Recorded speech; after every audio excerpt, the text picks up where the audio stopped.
WhatsApp ఏంట్రో వీడు మళ్ళీ వచ్చేసారు అనుకోండి. సో ఈశ్వర్ గారు అయితే వాళ్ళ అక్క బావ పెళ్ళికి పిలిచేశాడు. సో అలానే వచ్చేసి ఈశ్వర్ గారు బయటకు వచ్చాడు. దాంతోపాటు బయటకు వెళ్ళాం. ఇంకా దీంతో పాటు లోపలికి ఎంట్రీ ఇచ్చేసాం. ఈశ్వర్ గారు పారా అంటే ఏమో నవ్వుతున్నాడు.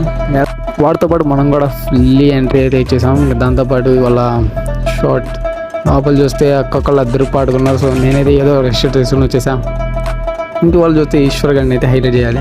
ఇంకా దాంతోపాటు మేమైతే సంజయ్ గారు సాత్విక్ గారు ఈశ్వర్ కోసం వచ్చాడేమో నాకు తెలియదు, కానీ నేను మాత్రం అయితే పక్కా తినడానికి అయితే. సో అందుకే రాగానే ఇంకా సిట్టింగ్ దగ్గరికి వెళ్ళి చూస్తుంటే చాలా ఖాళీలు ఉంటుంది. సో అటు ఇటు రెండేదని చెప్పి అలా బోర్ కొడుతుందని చెప్పి కూర్చుంటే ఏడైతే ఫోన్ చూసుకుంటున్నాడు, రీల్స్ చూసుకుంటున్నాడు. సో దాంతోపాటు ఇంకా తిందామని చెప్పి కూర్చొని పైకి చూస్తాను చదవమా బయటకున్నాడు. దాంతోపాటు ఇంకా ఖాళీ ఉంది. సంజయ్ గారు కూర్చున్నాడు. ఇంకా సాత్విక్ గారు కూర్చున్నామంటే వాడు కూర్చున్నాడు. వాడేం కోపంతో ఉన్నాడు. సో ఇంకా ప్లేట్ వచ్చేసింది. ప్లేట్లో రైస్ ఇంకా నేర్చుకున్నాం, కానీ అన్నింటిలో హల్వా మాత్రం సూపర్ అంటే సూపర్ బాయ్. సరేలే అన్నం తింటున్నాం అని చెప్పేసి ఈశ్వర్ గారిని నిల్దారా అంటే వాడు పిత్ర చూపులు చెప్తాం. ఇంకా దాంతోపాటు మా సంజయ్ గారు అయితే గట్టగట్ట నిల్దా వేసిండు. That is for today. For more videos subscribe.